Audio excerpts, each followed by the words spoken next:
कल बिजनेस का पेपर है और कुछ बातें हम ऑलरेडी आपको बता चुके हैं वीडियो के माध्यम से। और आज क्योंकि ये वीडियो कंप्लीट देखना। सर क्यों कंप्लीट क्यों देखें? देखने का रीजन ये है कि जो केस स्टडी क्वेश्चंस आपके ऑलरेडी आते हैं वो थोड़े से ऐसे ट्रिकी टाइप के होते हैं, तो आप पढ़ के तो जाओगे लेकिन वो थोड़ा सा मिस कर जाओगे, ऐसा हमको लगता है। सर आपको कैसे पता? क्योंकि ये अनुभव की वजह से ये सारी चीजें होती हैं, एक्सपीरियंस की वजह से। तो आप ये थोड़ा सा हाफ एन आवर की वीडियोस देख के कल जाना और पूरा देख के जाना, क्योंकि हम इसमें इंपॉर्टेंट बात हम डिस्कस नहीं करेंगे, कोई कहानी नहीं सुनाने वाले हैं इसमें, लेकिन जो छोटी छोटी बातें हैं पूरा बिजनेस का जब तक जहां तक पढ़ा दिए वो तो आप वीडियोस में देख ही लिए होंगे, या नहीं तो देख लेना। और जो उसके बाद इंपॉर्टेंट है वो हम बताते चले जा रहे हैं, तो वीडियोस पूरा देखना। चलिए, और सर खड़े होकर क्यों नहीं पढ़ा रहे? थोड़ा सा पैर में चोट लग गई, इसकी वजह से हम बैठ के पढ़ा रहे हैं। उम्मीद करेंगे आपको हम समझा लेंगे, ऐसा नहीं, हम टीचर आदमी कैसे भी समझा सकता है, समझाने का तरीका होना चाहिए। ऑर्गेनाइजिंग प्लानिंग तक हम बता चुके हैं। ऑर्गेनाइजिंग की बात करेंगे तो ऑर्गेनाइजिंग का हमारा प्रोसेस होता है, 4 प्रोसेस होते हैं। Identification and division of work, फिर हमारा आ जाता है departmentalisation, assignment of duties, establishing reporting relation. Planning के बाद ऑर्गेनाइजिंग आते हैं, स्ट्रक्चर तय करते हैं। तो स्ट्रक्चर में क्या होता है सर? तो पहले हम सारी चीजों को आइडेंटिफाई करेंगे कि भाई काम का बंटवारा कैसे होगा, फिर हम उसको कितने काम होंगे, कितने डिपार्टमेंट्स में आएंगे, डिपार्टमेंटलाइजेशन करेंगे, फिर हम काम कैसे असाइन करेंगे और कैसे उनसे रिपोर्ट लेंगे। ये पूरा ऑर्गेनाइजेशन का कॉन्सेप्ट होता है। तो ये 4 प्रोसेस होते हैं जो आप देख लेना एक बार। एक और चीज है ऑर्गेनाइजिंग में बहुत इंपॉर्टेंट जो क्वेश्चंस आते हैं कि हमारे स्ट्रक्चर्स, ऑर्गेनाइजेशन के स्ट्रक्चर्स, ऑर्गेनाइजेशन के 2 स्ट्रक्चर्स होते हैं, फंक्शनल और डिविजनल। तो फंक्शनल जो होता है बेस्ड ऑन फंक्शन होता है। जैसे मान लो जैसे purchase department, sales department, accounts department, तो वो जितने भी कहते हैं ना कि मान लो एक कोई कंपनी में 5 तरह के प्रोडक्ट मैन्युफैक्चर होते हैं, तो 5 प्रोडक्ट के लिए एक ही परचेज डिपार्टमेंट होता है। ये ऐसा फंक्शनल, अगर फंक्शनल स्ट्रक्चर लेके चलेगा तो ऐसा होगा। लेकिन अगर डिविजनल की बात होगी तो डिविजनल स्ट्रक्चर में ऐसा होता है कि जितने भी प्रोडक्ट्स हैं उन सबके लिए अलग अलग डिपार्टमेंट होगा। फॉर एग्जाम्पल, अगर मान लीजिए ये एक कोई प्लास्टिक का ये काम है और ये मान लीजिए एक स्टील का काम है, उस सेम ही कंपनी का है, तो इसके लिए भी परचेज डिपार्टमेंट होगा और इसके लिए भी परचेज डिपार्टमेंट होगा। तो ये डिविजनल का आधार है। तो डिविजनल में प्रोडक्ट बेस पे जब हम डिपार्टमेंट्स बांटते हैं तो वो डिविजनल होता है।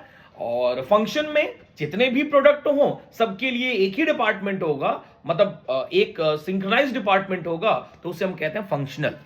तो ये फंक्शनल और डिविजनल आई होप आप समझ जाएंगे। ये बेसिक बातें हम बताते चले जाएंगे, बाकी तो उसके मेरिट्स डिमेरिट्स बुक्स में है, आप जरूर देख लेना। हम इंपॉर्टेंट बातें डिस्कस कर दे रहे हैं जो आप मिस कर जाओगे समझने में, ठीक है बेटा।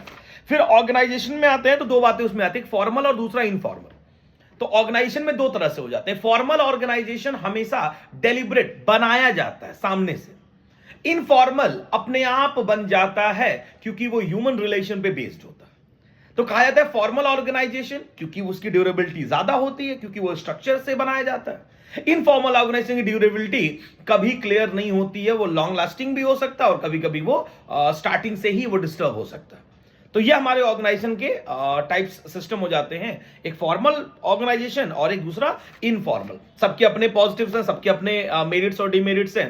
भाई फॉर्मल होगा तो क्विक रिस्पांस होगा, सारी चीजें स्टेब्लिश होंगी कि कौन से किसको कहां से ऑर्डर होगा, कौन असाइन होगा। इनफॉर्मल में एक तो ह्यूमन रिलेशन बेहतर डेवलप होगा, लेकिन एक प्रॉब्लम आएगी आगे चल के, डिस्प्यूट और डिसएग्रीमेंट भी आ जाती है, क्योंकि स्ट्रक्चर है, ऑर्गेनाइजेशन है, तो उसमें फिर अगर मान लो वो कहते हैं ना सिचुएशन गैप नहीं मेंटेन किया गया है, इस होता है ना बातों में वो गैप नहीं मेंटेन होता है, तो फिर वो चीजें डिस्टर्ब होती हैं, ओवरलैप करने लगता है, तो वो इनफॉर्मल है। लेकिन इनफॉर्मल में एक फायदा होता है क्योंकि वो ग्रोथ बहुत तेजी से होता है, क्योंकि ऑर्गेनाइजेशन में लोग एक दूसरे से बड़े आराम से जुड़ जाते हैं, पर्सनली जुड़ते हैं, प्रोफेशनली नहीं।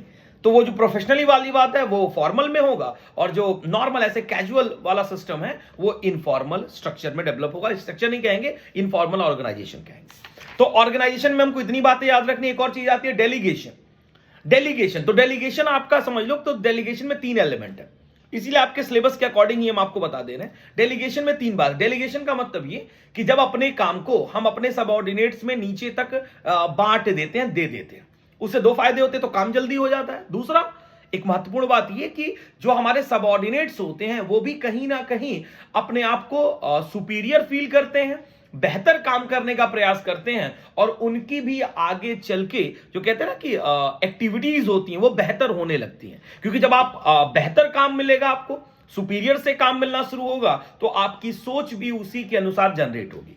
तो डेलीगेशन का मतलब होता है कि भी पहले रिस्पॉन्सिबिलिटी दी जाएगी, फिर उनको अथॉरिटी दी जाएगी। रिस्पॉन्सिबिलिटी काम दिया जाएगा, अथॉरिटी का मतलब ये कि भाई अब उस काम से रिलेटेड डिसीजन लेने का पावर आपके पास है, अब हमसे नहीं पूछोगे।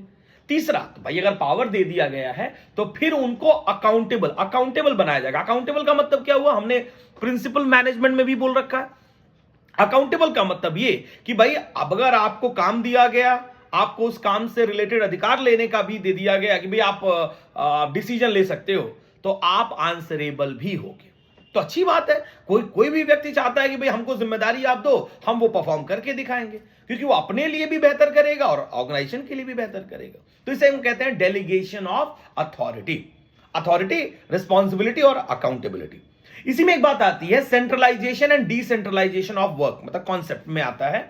तो सेंट्रलाइजेशन का मतलब क्या होता है कि जब ज्यादातर पावर, सुप्रीम पावर जिसे कहते हैं, वो कुछ लोगों तक सीमित रह जाती है, जैसे लेवल ऑफ मैनेजमेंट में टॉप लेवल तक रहती है, तो उसे हम कहते हैं सेंट्रलाइजेशन।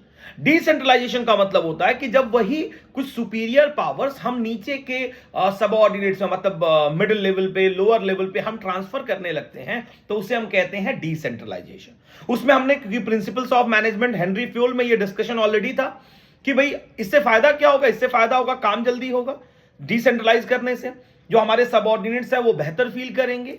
और अच्छा, नुकसान भी एक चीज हो सकती है कि ज्यादा आप डिसेंट्रलाइज कर दोगे तो फिर आगे चल के आपकी जो एक यूएसपी है, आपकी जो कुछ बातें ऐसी हैं कि जो मार्केट में नहीं आनी चाहिए, वो भी आ सकती हैं। तो सबके अपने कुछ पॉजिटिव्स और कुछ नेगेटिव्स हैं। एक क्वेश्चन इसमें और आता है बेटा कि डेलीगेशन और डिसेंट्रलाइजेशन में डिफरेंस क्या होता है। डेलीगेशन और डिसेंट्रलाइजेशन में आपका डिफरेंस क्या होता है? तो डेलीगेशन एक नैरो कॉन्सेप्ट है, वो कम लोगों के बीच में होता है। जैसे मान लो एक मैनेजर अपने सबऑर्डिनेट को काम असाइन कर रहा है, काम दे रहा है। लेकिन डेलीगेशन और डिसेंट्रलाइजेशन में डिफरेंस ये हो जाएगा कि डिसेंट्रलाइजेशन में जो आपके कहते हैं ना कि ये पहली बात तो ब्रॉड कॉन्सेप्ट हो गया, ये पूरा डिपार्टमेंट की बात हो गई कि एक डिपार्टमेंट से दूसरे डिपार्टमेंट या टॉप लेवल के लोअर और मिडिल में ट्रांसफर कर रहे हैं, तो ये डिसेंट्रलाइजेशन है। बहुत बेसिक बात है लेकिन वो इंपॉर्टेंट हो जाती है। ठीक है, डेलीगेशन और डिसेंट्रलाइजेशन। फिर हम इसमें आते हैं बाबू, ये ऑर्गेनाइजिंग में हमारा पार्ट है। इसमें एक इंपॉर्टेंट आता है, अगला जो फंक्शन आता है वो आता है स्टाफिंग का। अब स्टाफिंग में क्या है, बहुत इंपॉर्टेंट भाई, स्टाफिंग का काम ही यही है। और एक्चुअल में यहां पे हम लोग हायरिंग शुरू कर देते हैं। स्टाफिंग का मतलब ये कि भाई लोग आएंगे, जो काम हमने ऑलरेडी प्लानिंग से ऑर्गेनाइजिंग तक सारा कुछ हमने स्ट्रक्चर बना रखा है, तो अब हम उसको क्या करेंगे भाई, अब उसको क्योंकि हमको कराना है उस काम को, तो उसके लिए हमको लोग चाहिए, स्टाफ चाहिए। तो स्टाफ क्या सिस्टम है सर? तो कहता है कि स्टाफिंग का कॉन्सेप्ट यहां से हो जाएगा कि भाई हम उसको 4 फेज में समझते हैं स्टाफिंग को। सबसे पहले को हम समझते हैं बाबू स्टाफिंग को, तो हम समझते हैं कि रिक्रूटमेंट, फिर आता है सिलेक्शन, तीसरा आता है ट्रेनिंग एंड ओरिएंटेशन, और लास्ट आता है प्लेसमेंट एंड ओरिएंटेशन, और लास्ट आता है ट्रेनिंग। 4 ऐसे समझ सकते हैं। तो हम समझ सकते हैं बेटा सबसे इंपॉर्टेंट आता है रिक्रूटमेंट, फिर आता है सिलेक्शन। अब हम कोई और बात करना नहीं चाह रहे हैं, कुछ और मस्ती मजाक या कुछ ऐसा, आपके समय को ध्यान में रखते हुए। अब ये सोचोगे सर तो नॉर्मली क्लास में जब भी जो बच्चे पढ़े हुए हैं कि थोड़ा सा फन वे में करते हैं, लेकिन क्योंकि कल आपका एग्जाम है तो वो आपको हम उस जोन में वापस खराब नहीं करना चाह रहे हैं, इसलिए हम लगातार कॉन्सेप्ट बोलते जा रहे हैं। तो आप इसको देखते चलोगे और आप समझोगे कि क्यों हम ऐसा कर रहे हैं। एग्जाम दे के फिर हमको धन्यवाद जरूर बोल देना।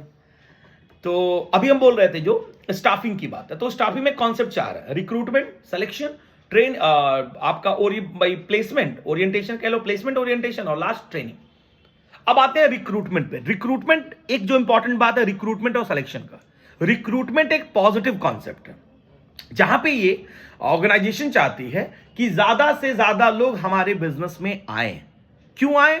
कि ज्यादा से ज्यादा एप्लीकेंट हमारे पास आए, ताकि हमारे पास वाइडर चॉइस होगा कि हम ज्यादा अच्छे इंप्लॉय का सिलेक्शन कर पाएंगे।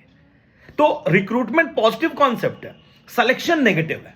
क्योंकि सिलेक्शन क्या करता है, जितने भी एप्लीकेंट आए होते हैं तो बेस्ड ऑन अपनी क्राइटेरिया, जो इंटरनल क्राइटेरिया हमने बना रखी है, उसके अनुसार हम उसमें क्या करते हैं, फिर हम स्क्रूटनी करते हैं कि भाई हमारे लिए क्या सही है और क्या नहीं सही है।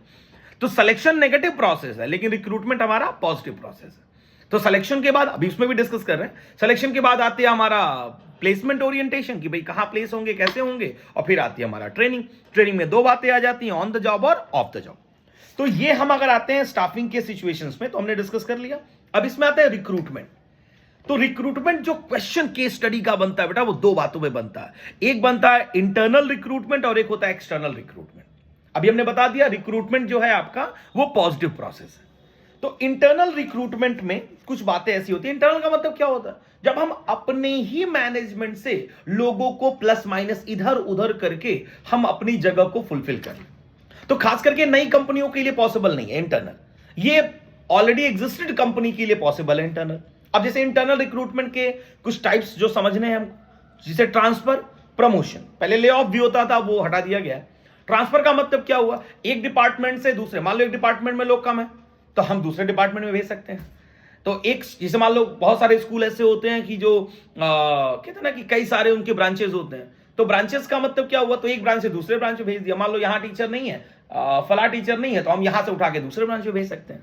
तो उसे कहते हैं हम लोग ट्रांसफर। फिर आता है प्रमोशन। मान लीजिए टॉप लेवल पे कोई प्लेस जगह खाली है और मिडिल लेवल पे कोई नहीं है। अब मिडिल लेवल पे ज्यादा लोग हैं, टॉप पे एक जगह खाली है, तो हम क्या करेंगे, मिडिल में जो बेहतर हमको कैंडिडेट दिखेगा उसको वहां से हम प्लेस करके टॉप पे भेज देंगे। तो वो भी एक तरीका है आपका प्रमोशन। वैसे डिमोशन भी होता है कि भाई लोअर में जगह खाली है तो मिडिल से नीचे कर दिया, लेकिन ऐसा कम देखने को मिलता है, ज्यादातर प्रमोशन ही किया जाता है। तो ये इंटरनल सोर्स होता है, ये अपने ही सोर्स है, बाहरी कोई नहीं आएगा। उसमें एक नेगेटिव पॉइंट भी है। सर नेगेटिव पॉइंट क्या है कि इसमें नई ब्लड की एंट्री नहीं आएगी। जैसे क्या होता है, जब नए लोग किसी ऑर्गेनाइजेशन में जुड़ते हैं और वो एक अपनी एम्बिशन लेके आते हैं, एक अपना एक कहते हैं ना कि एक नयापन लेके आते हैं, एक जोश, नया ऊर्जा लेके आते हैं। कभी कभी वो बैकफायर भी कर सकता है, कभी कभी वो पॉजिटिवली हिट कर सकता है। तो वैसे दोनों बातें हैं। तो इंटरनल में ये अच्छा, इंटरनल में फायदा क्या है कि खर्चा नहीं लगेगा, ना ट्रेनिंग का खर्चा लगेगा, ना उसमें कहते हैं ना कि भाई ट्रेनिंग का खर्च नहीं लगेगा। दूसरा, उसको नई बातें ऑर्गेनाइजेशन के बारे में बतानी नहीं है क्योंकि ऑलरेडी सब जानता है। तो ज्यादातर कंपनियां ये भी देखती है, लेकिन ये एग्जिस्टेड कंपनी के लिए, ये नई कंपनी के लिए नहीं। नई कंपनी ट्रांसफर कहां से करेगा, उस पर तो लोग ही नहीं है। तो ये एग्जिस्टेड कंपनी के लिए। तो एक्सटर्नल में आ जाते हैं। तो एक्सटर्नल का सिचुएशन कहां से है, तो एक्सटर्नल हमारा यहां से जाता है कि भाई अब एक्सटर्नल के लिए हमको बाहर से रिक्रूटमेंट करना पड़ेगा। तो अब बाहर से रिक्रूटमेंट करने के फायदे हैं, तो अब इस पर डिस्कस करते हैं। External recruitment. अब क्योंकि केस स्टडी कैसे बनता है कि इसे मान लीजिए ऐसे ही दे दिया आपको कि कुछ केस स्टडी बना के दे दिया और कहा कि बताइए इसमें कौन सा रिक्रूटमेंट फॉलो हुआ, और फिर अगर फॉलो पता चल गया तो फिर 2-3 और एक्सप्लेन करिए उसी से रिलेटेड।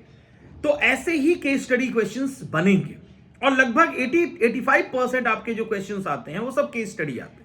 इसीलिए हम बार बार कह रहे हैं कि वीडियो पूरा देख के जाना, पूरा सुन के जाना। भले 2x पे सुनो, 5x पे सुनो, वो कोई इशू नहीं है, लेकिन सुन के जरूर जाना। तो एक्सटर्नल में सबसे पहला आता है बेटा डायरेक्ट रिक्रूटमेंट। अब डायरेक्ट रिक्रूटमेंट में क्या है सर, तो ये बेसिकली ज्यादातर ये कॉन्सेप्ट यूज होता है फैक्ट्रीज में, कि फैक्ट्री के बाहर एक नोटिस के फॉर्म में चिपका दिया जाता है कि भाई 50 वर्कर्स की जरूरत है, और वहां पे जो वर्कर जानते हैं कि भाई यहां पे काम मिलता है वो जाएंगे, उनको वो काम मिल जाएगा। ज्यादातर ये अनस्किल्ड के लिए होता है, लेबर कैटेगरी के सिस्टम में ये सब होता है। तो ये हो गया आपका डायरेक्ट रिक्रूटमेंट। एक होता है कैजुअल कॉलर्स। ये डायरेक्ट रिक्रूटमेंट के हम एक तरह समझ लो कि कंपोनेंट समझा रहे हैं, या उसके क्या क्या ऐसे हो सकते हैं तरीके डायरेक्ट रिक्रूटमेंट में। तो फिर आते हैं बाबू कैजुअल कॉलर्स। कैजुअल कॉलर्स क्या होते हैं, जो एलिजिबल लोग हैं वो क्या करते हैं, अच्छी अच्छी कंपनियों में बोलते रहते हैं, बताते कैसे, अपना रिज्यूम भेज के या पर्सनली विजिट करके कि भाई हमारे लायक अगर कोई जगह होगी या हमारे लायक अगर कोई नीड होगी तो आप बताइएगा। तो अब उसमें क्या होता है कि जब भी कंपनी को मान लो जरूरत कभी पड़ गई, उस समय नहीं है, लेकिन अगर जरूरत पड़ गई तो कंपनी फिर उनको संपर्क करेगी, जो वो उनके पास डायरेक्ट हमेशा से क्या करते रहे, रिज्यूम भेजते रहे या एक बार कॉल करते रहे या पर्सनली मिलते रहे। तो एक बार उनको जरूर कंपनियां मौका देती, क्योंकि उनके पास पहले से ही डेटा अवेलेबल है। भाई नहीं भी जरूरत थी तब भी ये लोग अप्रोच करते थे, तो जब जरूरत होगी तो कंपनी उनको एक बार अप्रोच सामने से करेगी। तो उसे हम कहते हैं हम लोग कैजुअल कॉलर्स। फिर आते हैं बेटा एडवर्टाइजिंग। एडवर्टाइजिंग क्या होता है, तो एडवर्टाइजिंग के माध्यम से चाहे वो भाई रिक्रूटमेंट कैसे होगा, तो वो न्यूज़पेपर आप देखते हो कि क्लासिफाइड एडवर्टीजमेंट में आता है। फिर हम लोग आगे जाके देखते हैं उसमें क्या बोलते हैं, अब तो खैर ऐप आ गए हैं कि उसमें ऐप पे सारी चीजें हैं, जैसे लिंक्डइन प्रोफाइल जैसे आप बनाते हो आजकल, तो उन सब पे क्या है कि जिस कंपनी को, जिस भी बिजनेस को नीड होती है पर्सन्स की, वो अपना जो भी रिक्रूटमेंट का सिस्टम होता है वो सारा, पोस्ट अवेलेबिलिटी, उनको क्या चाहिए वो सारी चीजें डाल देती हैं। अब जो उस क्राइटेरिया को फुलफिल करता है वो विजिट करता है, जैसे उनका तरीका होता है कि भाई ईमेल करिए या पर्सनली आके मिलिए, वो सारी चीजें। फिर आता है बेटा एम्प्लॉयमेंट एक्सचेंज। अब एम्प्लॉयमेंट एक्सचेंज ये गवर्नमेंट ऑथराइज होती है, गवर्नमेंट का सिस्टम है ये, कि जब लगभग हर एक डिस्ट्रिक्ट में एम्प्लॉयमेंट एक्सचेंज होता है, जहां पे जो बेरोजगार लोग होते हैं, अनएम्प्लॉयड लोग होते हैं, वो जाते हैं अपना रजिस्ट्रेशन करा देते हैं। उसका एक नॉमिनल फीस भी होता है। अब जब सरकारी कोई ऐसी काम आता है, सरकारी जॉब नहीं होती है, लेकिन सरकार का ही मानदेय वाला जो स्टाइपेंड वाला काम आता है, उसके लिए जब भी कोई ऐसा काम आएगा तो उनको फिर कॉल जाएगा। जैसे मान लो कोई योजना आई सरकार की, भाई 10 दिन के लिए ये काम है जो गांव गांव में जाके डिस्कस करना है या बताना है, तो वो उन लोगों को फिर कॉल जाता है। तो उसे हम कहते हैं एम्प्लॉयमेंट एक्सचेंज। फिर आता है बेटा प्लेसमेंट। ये जो वर्ड हम बोल रहे हैं ना, इसे एम्प्लॉयमेंट एक्सचेंज, गवर्नमेंट, वो ध्यान रखना, क्योंकि इसी से केस स्टडी बनेगा। सर आप बहुत हम छोटी बात बता रहे हैं, इंपॉर्टेंट, बहुत बारीकियों वाली बात बता रहे हैं, जो केस स्टडी में आपको मिलेगा। बाकी तो कंटेंट आपको मिल ही जाएंगे, हर लोग बता सकते हैं, आप भी किताब में देख सकते हो, लेकिन हमारा जो आप ये समय हमको दे रहे हो, हाफ एन आवर 40 मिनट का, उसमें हम ज्यादा से ज्यादा चीजों को सिंप्लीफाई करने के उसमें हम देख रहे हैं।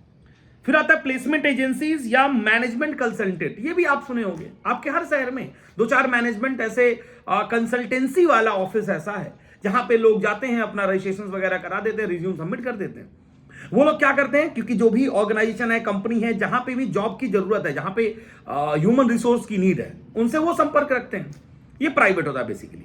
और उनको जब नीड होती है, भाई कंपनियों को, बिजनेस को जब नीड होती है, तो कंसल्टेंसी को बताते हैं, और कंसल्टेंसी फिर जो जिनका उन्होंने रजिस्ट्रेशन कर रखा है एक नॉमिनल फीस लेके, उनको संपर्क करती है। तो कंसल्टेंसी का क्या बेनिफिट होता है? कंसल्टेंसी क्या करती हैं, ये ज्यादातर केसेस में ऐसा देखा जाता है कि 50%, 40% फर्स्ट मंथ की सैलरी इंप्लॉय से चार्ज कर लेती, क्योंकि उनका भी अपना एक्सपेंस है, और इंप्लॉय ऐसा इसलिए कर देता है क्योंकि आसानी से उसको जॉब मिल जाता है। तो ये होता है प्लेसमेंट एजेंसीज या मैनेजमेंट कंसल्टेंट।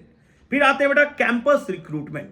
आपने बहुत सुना होगा कैंपस रिक्रूटमेंट, खास करके ये इंजीनियरिंग में होता है या मैनेजमेंट वाले में होता है, बहुत सारे, तो लगभग सब में होने लगा है। कैंपस कंपनियां आती हैं, अपने क्राइटेरिया लेके आती हैं, बैठती हैं, और आप पर्सनल इंटरव्यू में बैठते हो अपने सर्टिफिकेट्स लेके। बहुत सारी मूवीज आपने देख रखी हैं, वही 3 इडियट वाली मूवी है कि आप डिग्री रख लो, हम नौकरी रख लें, कहाँ और सैलरी डिस्कस कर लें। ये बस पिक्चरों में होता है, नहीं, डिजर्विंग कैंडिडेट के साथ भी होता है। चलो हम उस जोन में नहीं ले जाएंगे हंसी मजाक में, लेकिन ये कैंपस रिक्रूटमेंट होता है कि जहां पे कंपनियां आती हैं, आपसे 1-on-1 डिस्कस करती हैं, और जो अगर आप उनके क्राइटेरिया को फुलफिल करते हो और आपकी क्राइटेरिया को वो लोग फुलफिल करते हो, पहले तो वो लोग आपको जज करेंगे, फिर आप जज करोगे कि आप उस कंपनी में जाना चाहते हो कि नहीं जाते हो, तो उसको कहते हैं कैंपस रिक्रूटमेंट। ज्यादातर एजुकेशनल इंस्टीट्यूशंस में ये सब होता है कि कंपनियां आती हैं, वो सारी चीजें होती हैं। फिर आता है बेटा recommendations from personal present employees. एक काम, मान लीजिए हम किसी ऑर्गेनाइजेशन में काम कर रहे हैं और हमको लग रहा है कि यहाँ एक जगह है, और हमने अपने मैनेजमेंट को, अपने जो भी सीनियर्स हैं या बॉस हैं, जो भी सीईओ हैं, उनको हमने ये अपडेट कर दिया कि भाई हमारे पास एक ऐसे पर्सन है जो इस जगह को फुलफिल कर सकते हैं, वो क्वालिफाइड इनफ है। तो एक हमारा रिकमेंडेशन भी हो सकता है, तो उसको कहते हैं हम लोग recommendations from present employ. Present employ भी रिकमेंड कर सकते हैं कि ये वर्कर है, ये इनको हम जानते हैं कि जो ये काम कर सकते हैं, उनको आप एक बार चांस देखिए, बात करके देखिए, तो मैनेजमेंट को एक ऑप्शन मिल जाता है। फिर आता है लेबर कॉन्ट्रैक्टर्स। आप सब जानते हो कि आजकल जो खास करके ये फैक्ट्रीज एरिया में ज्यादातर होता है या कंस्ट्रक्शन एरिया में होता है कि आप या तो वर्कर ढूंढ के लाओ, स्किल्ड अनस्किल्ड उसमें कैटेगरी होती है, या तो आप किसी कॉन्ट्रैक्टर को पकड़ लेते हो, कहते हो भाई ये काम कराना है, आप करा दो। गवर्नमेंट में भी होता है, प्राइवेट में भी होता है। अब कॉन्ट्रैक्टर क्या करते हैं कि वो लेबर्स की चॉइस खुद ही करते हैं, वो उनकी जिम्मेदारी होती है।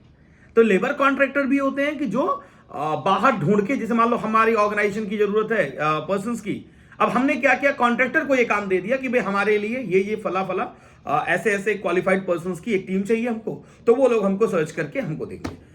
अब हम उसके लिए परेशान नहीं होंगे, हमने वो काम किसी और को असाइन कर दिया। फिर आते हैं एडवर्टाइजिंग ऑन टेलीविजन। सिंपल सी बात है जो अभी हमने बताया, तो टेलीविजन तो कम, वेब पोर्टल पे ये सारी चीजें अपडेट होने लगती हैं कि भाई आप हमारे ऑर्गेनाइजेशन में ये नीड है, जो उस क्राइटेरिया को फुलफिल करेगा वो जाएगा। वेब पब्लिशिंग हमने आपको बता ही दिया। तो ये हमारे लगभग जो होते हैं वो आपके एक्सटर्नल रिक्रूटमेंट के कंपोनेंट होते हैं, जहां जहां से एक्सटर्नल रिक्रूटमेंट हो सकता है। उम्मीद करेंगे आप समझ गए होंगे। तो हमने बताया ना, जो स्टाफिंग होती है वो 4 कॉन्सेप्ट से होती है: रिक्रूटमेंट, सिलेक्शन, ट्रेनिंग या प्लेसमेंट और ट्रेनिंग। तो रिक्रूटमेंट हमने डिस्कस कर लिया, अब आते हैं सिलेक्शन पे। तो हमने पहले ही बताया था सिलेक्शन का मतलब क्या हुआ कि रिक्रूटमेंट में ज्यादा से ज्यादा एप्लीकेंट आ जाते हैं। अब सिलेक्शन एक प्रोसेस होके गुजरता है, क्योंकि अब क्या करता है ना, ज्यादा लोगों को कम करने का प्रोसेस होता है। भर तो हमने लिया है, अपने अपने सिस्टम के हिसाब से हमने अडॉप्ट करा लिया। अब ज्यादा लोगों को कम करने के प्रोसेस को सिलेक्शन कहते हैं। तो सिलेक्शन के एक सिलेक्शन की ही एक प्रोसेस होती है कि सिलेक्शन की क्या प्रोसेस है, तो वो भी इंपॉर्टेंट है। सबसे पहला होता है प्रीलिमिनरी एक स्क्रीनिंग, जहां पे हम बेसिक डिटेल चेक करते हैं कि क्या वो वही इंप्लॉय है। जैसे बेसिक कोई डिटेल देख लिया, नाम, पता, पिताजी का नाम, एड्रेस, सारी चीजें, क्वालिफिकेशन। तो हमने जो वो सर्टिफिकेट डॉक्यूमेंट लेके आया उसको हम एक बार ब्रीफ कर लेते हैं, देख लेते हैं, पढ़ लेते हैं कि हाँ एक प्रीलिमिनरी, हाँ वही वो पर्सन है, वही वो एप्लीकेंट है जो रिक्रूटमेंट में आया था। फिर सिलेक्शन टेस्ट करते हैं, कुछ बेसिक टेस्ट करते हैं, जैसे intelligence test, aptitude test, personality test, trade test, interest test. इसका मतलब अपने आप क्लियर होता जाएगा। जैसे इंटेलिजेंस टेस्ट, कुछ बेसिक ऐसे कुछ क्वेश्चंस ऐसे ट्रिकी पूछ के, जनरल नॉलेज के, या कुछ ऐसा कि हाँ मंद बुद्धि तो नहीं है, वो क्विक डिसीजन टेकर है कि नहीं, कि हाँ कोई बात होती है तो वो फटाफट डिसीजन ले सकता है कि नहीं, या हमारे ऑर्गेनाइजेशन को कैसे बेनिफिट दे सकता है। जैसे एप्टीट्यूड टेस्ट है कि भाई आपका पोटेंशियल होता है ना, कि हिडन टैलेंट समझना, कि भाई आपके पास और क्या चीजें आप कर सकते हो। भाई बिजनेस है, ऑर्गेनाइजेशन है, तो जिस काम के लिए आपको हायर किया जाए वो तो ठीक है, लेकिन आप भी और भी थोड़ी थोड़ी चीजें आप जानते रहते हो, तो आप बिजनेस में हमेशा प्लस करते हो। जैसे क्रिकेट में होता है ना कि बैट्समैन अगर बैटिंग कर रहा है तो अच्छा है, लेकिन अगर वो विकेट कीपर है तो वो एक एडिशन, एक हमेशा से एक प्लस कर देता है अपने लिए। जैसे केएल राहुल हमारे हैं, खैर फिर गलत जगह जा रहे हो, चलिए।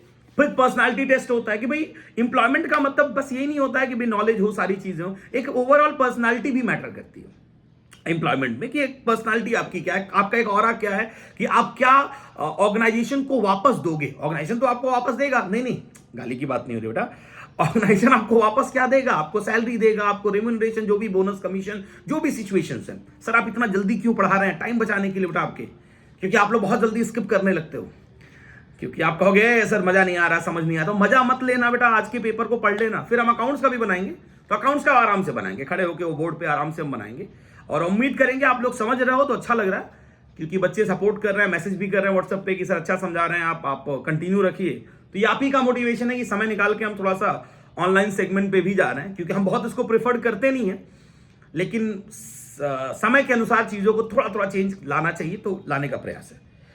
फिर आता है ट्रेड टेस्ट, कि भाई ट्रेड टेस्ट का मतलब ये कि क्या इंप्लॉय जो होता है उसके पास बेसिक स्किल है बेचने खरीदने का या नहीं है, नॉलेज है कि नहीं है, कि भाई कहीं पता चले कि वो खुद ही नुकसान ना करा दे बिजनेस का, तो वो ट्रेड टेस्ट हो गया। फिर आता है इंटरेस्ट टेस्ट, कि भाई उसका इंटरेस्ट क्या है, हॉबी क्या है, और क्या वो बिजनेस के लिए बेहतर ला सकता है। तो ये आता है सिलेक्शन टेस्ट, कि सिलेक्शन टेस्ट में कुछ बेसिक बातें उसके बारे में जाननी पड़ती हैं, कि उसकी पर्सनालिटी के बारे में, इंटेलिजेंस के बारे में, उसके अपने सोच माइंडसेट के बारे में। तो ये हो गया, पहला हो गया हमारा प्रीलिमिनरी स्क्रीनिंग। फिर आता है सिलेक्शन टेस्ट। फिर आप हम आ जाएंगे एम्प्लॉयमेंट इंटरव्यू। अब आता है एक तरह से इंटरव्यू राउंड आता है, कि जहां पे एम्प्लॉयमेंट के लिए आदमी जाता है, कि जिस काम को करना, यहां तो हमने बेसिक इंफॉर्मेशन ले लिया, सारी चीजें, कि हाँ भाई कैसे उसकी ओवरऑल पर्सनालिटी क्या, उसकी ट्रेनिंग उसका क्या है, जजमेंट क्या है, सारी चीजें हैं, क्वालिफिकेशन सब कुछ देख लिया। अब जिस काम के लिए हम उसको हायर कर रहे हैं, कि वो कैपेबल है या नहीं है। भाई मान लीजिए हम कोडिंग के लिए हायर कर रहे हैं, उसको कोडिंग की जानकारी नहीं है, वो कह रहा है कि भाई लैपटॉप रिमोट से लाओ, रिमोट से खोलेंगे, तो फिर कैसे काम चलेगा। तो उसको कहते हैं ना एम्प्लॉयमेंट इंटरव्यू, कि एम्प्लॉयमेंट से रिलेटेड वो चीजें जिस काम के लिए रखना है उससे क्वेश्चंस पूछे जाएंगे। वो वर्बल मतलब ओरल भी हो सकता है, रिटन भी हो सकता है, डिपेंड करता है ऑर्गेनाइजेशन टू ऑर्गेनाइजेशन। तो अगर समझ आता है तो फिर हम उसका अगला जो स्टेप होता है सिलेक्शन का प्रोसेस का, चेकिंग रेफरेंस एंड बैकग्राउंड, उसके रेफरेंस चेक करते हैं कि भाई क्या है रेफरेंस, प्रीवियस ट्रैक रिकॉर्ड क्या रहा है, कि प्रीवियस कंपनियों का क्या इनका हिसाब किताब रहा है। तो कहता है कि एक देखो फिर मजाक याद आ गया, कि कहता है ना कि हमारा प्रीवियस रिकॉर्ड देखिए, हम 20 कंपनियों से 20 कंपनी हम छोड़ के आए। तो ये कहता है हो सकता है कि भाई छोड़ा हो या निकाला हो तो बहस की बात है। तो वही वाली बात है कि रेफरेंस हमेशा थोड़ा सा अपने अपने समझने के ऊपर है। तो रेफरेंस देखे जाते हैं, बैकग्राउंड देखा जाता है कि भाई उनका कोई ऐसा कोई ट्रैक रिकॉर्ड, क्रिमिनल रिकॉर्ड, वो सारी चीजें। अब ये नहीं है कि एक बार रिकॉर्ड खराब हो गया तो कभी जॉब ही नहीं मिलेगा, लेकिन तब भी कंपनी अपने आप को, बिजनेस अपने आप को श्योर करना चाहता है कि हम अच्छे इंप्लॉयमेंट, अच्छे पर्सन को जॉब दें कि जो हमको बहुत टेंशन ना दे। तो इसलिए वो रेफरेंस और बैकग्राउंड चेक एक बार करेगा। गवर्नमेंट में भी होता है, प्राइवेट में भी होता है। आपने सुना होगा कि भाई आप जिस कहते हैं ना कि आपका जो घर है, परमानेंट एड्रेस, वहां के जो थाने होते हैं, जो पुलिस डिपार्टमेंट जो थाना होता है, वहां पे कॉल जाता है, या आपकी आपसे रिलेटेड अगर गवर्नमेंट जॉब में होते हो कि भाई इनके खिलाफ कोई एफआईआर तो नहीं हुआ था या कोई क्रिमिनल बैकग्राउंड तो नहीं है, ये सब चीजें चेक की जाती है गवर्नमेंट में भी और प्राइवेट में भी। फिर आता है बेटा मेडिकल एग्जामिनेशन। अब मेडिकल एग्जामिनेशन क्यों आता है? क्योंकि शरीर है, क्या हमारे शरीर के अंदर हो रहा है हमको ही नहीं पता। तो ऑर्गेनाइजेशन चाहता है, क्योंकि अगर भगवान न करे, ये बहुत बड़ा दूसरा विषय होता है, लेकिन भाई है, रियलिटी ये भी है। लोग कहते हैं सबसे बड़ा सत्य यही है, किसी की मृत्यु। और चलिए उस टॉपिक पे तो हम बहुत जा भी नहीं सकते, बड़ा पर्सनल हो जाएगा। तो कहते हैं कि मेडिकल एग्जामिनेशन भी होता है कि हमारे शरीर के अंदर क्या हो रहा है हमको नहीं पता, और आगे चल के अगर कुछ हो जाता है, वर्किंग टाइम पे हो जाता है, जॉब उस सिनेरियो में होता है, तो एम्प्लॉयमेंट को पे करना पड़ता है, बहुत एक्स्ट्रा पे करना पड़ता है। तो इसलिए वो लोग भी श्योर होना चाहते हैं कि बहुत ज्यादा, देखो किसी का कोई भरोसा नहीं है, लेकिन थोड़ा सा तो श्योरिटी जरूर आदमी रखता है कि चलो सब लोग ठीक ठाक हैं, तो डिस्टर्ब होने के चांसेस कम हो जाते हैं। अब पहले से डिस्टर्ब होंगे तो ऑब्वियस सी बात है, वो तो होगा ही होगा। तो ऐसा बिजनेस सोचता है, कंपनी सोचती है। फिर आता है कि सब कुछ ठीक गया है तो उसको जॉब ऑफर दिया जाएगा, मतलब जिसको कहते हैं ना कि एक ऑफर करके बोल दिया जाएगा कि भाई ये हम आपकी क्राइटेरिया से फुलफिल हैं और आपको ये ऑफर करते हैं। अगर आप एक्सेप्ट करते हो तो फिर आ जाता है कॉन्ट्रैक्ट ऑफ एम्प्लॉयमेंट, मतलब एक कॉन्ट्रैक्ट साइन हो जाता है कि हाँ आपका ये बेसिक सैलरी होगा, ये आपको ये मिलेगा, इंक्रीमेंट ये होगा, आपका पोस्ट ये होगा, वर्किंग टाइम ये होगा, आपको अगर निकाला जाएगा तो ये ग्राउंड होगा, अगर लीव लोगे, छुट्टी लोगे तो कितने सीएल में कैजुअल लीव मिलेगा, कितने मेडिकल लीव मिलेगा, ये सारी चीजें आपको उस कॉन्ट्रैक्ट ऑफ एम्प्लॉयमेंट में दिया होगा भाई, सारी चीजें। तो ये होता है सिलेक्शन प्रोसेस। तो उम्मीद करेंगे आपको समझ में आ गया होगा, उम्मीद करेंगे आ ही जाएगा। फिर आते हैं ट्रेनिंग पे बेटा। तो ट्रेनिंग का मतलब क्या हुआ भाई, अब आपने सेलेक्ट कर लिया है तो अब उसको बुलाओगे, अब बताओगे कि भाई देखिए अब ट्रेनिंग करना है। ट्रेनिंग मतलब ये कि जो आपका काम है उसको समझाना है। ट्रेनिंग दो तरीके से हो जाती है, कहता है ऑन द जॉब ट्रेनिंग और of the job training. On the job training क्या होता है कि भाई जो जॉब के दौरान, काम के समय ट्रेन किया जाए, on the job. Of the job क्या है, पहले ट्रेन करके फिर काम दिया जाएगा। दोनों के अपने पॉजिटिव्स और नेगेटिव्स है। ज्यादातर ऑन द जॉब ट्रेनिंग ही होती है, कुछ ऑफ द जॉब ट्रेनिंग होती है, गवर्नमेंट वगैरह में ऑफ द जॉब ट्रेनिंग होती है कि भाई सारी चीजें बेसिक्स पहले बता दी जाती हैं, फिर उनको रियल सिनेरियो में भेजा जाता है। तो वो सब चीजें हैं, लेकिन चलो हम बहुत डिटेल नहीं जाएंगे क्योंकि टाइम कम है।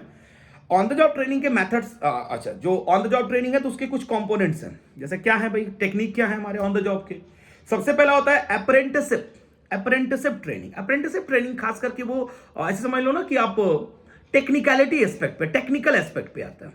जैसे प्लम्बर, इलेक्ट्रीशियन, मान लीजिए ये वर्कर्स, तो ऐसे जो काम करने वाले लोग हैं, तो क्या होता है ना कि उनको स्किल्ड, जो अनुभवी लोग होते हैं जो उस काम को कर रहे हैं, उनके साथ लगा दिया जाता है। तो वो अगर उनके साथ मान लीजिए लग गए तो वो धीरे धीरे क्या होता है ना कि वो गेन करते हैं, वो धीरे धीरे सीखते हैं। मान लो मैं एक सीनियर इलेक्ट्रीशियन है, उसके साथ एक जूनियर को जो नॉर्मल अभी सीखना चाह रहा है, थोड़ा बहुत उसको आ रहा है, तो उसके साथ लगा दिया जाएगा। अब वो क्या करेगा कि धीरे धीरे धीरे धीरे धीरे धीरे उसके साथ रहते रहते रहते रहते रहते रहते वो सीख लेगा। तो एक बार वो अगर सीख लेगा तो फिर वो धीरे वो भी इलेक्ट्रीशियन वाला फुलफिल कर लेगा। तो ज्यादातर अप्रेंटिसशिप जो होता है वो टेक्निकल टर्म्स में हो जाता है। फिर आता है इंटर्नशिप। अब इंटर्नशिप का कॉन्सेप्ट थोड़ा सा अलग हो जाता है। इंटर्नशिप में पहले थ्योरेटिकल बताया जाता है, फिर प्रैक्टिकल बताया जाता है। अप्रेंटिसशिप में उल्टा था, सीधा प्रैक्टिकल बताया जाता है कि भाई किसी सीनियर के साथ उनको लगा दिया गया, उनको कहा गया कि भाई आप एकदम आप धीरे धीरे धीरे धीरे इनको सिखाते रहिए, तो आप भी काम करिए, इनको धीरे धीरे सिखाते रहिए, तो धीरे धीरे वो भी एक्सपर्ट हो जाते हैं। सिंपल सी बात है। हमारे आसपास बहुत सारे ऐसे लोग हैं जो बहुत चीजें नहीं जानते हैं, गाड़ी के बारे में कुछ नहीं जानते, लेकिन सीखते सीखते सीखते आज वो गाड़ी का पूरा एक्सपेरिमेंट कर सकते हैं। तो वो वही सारी चीजें होती हैं। फिर इंटर्नशिप में बताया हमने कि वो इंटर्नशिप का मतलब सिंपल है कि थ्योरेटिकल और प्रैक्टिकल।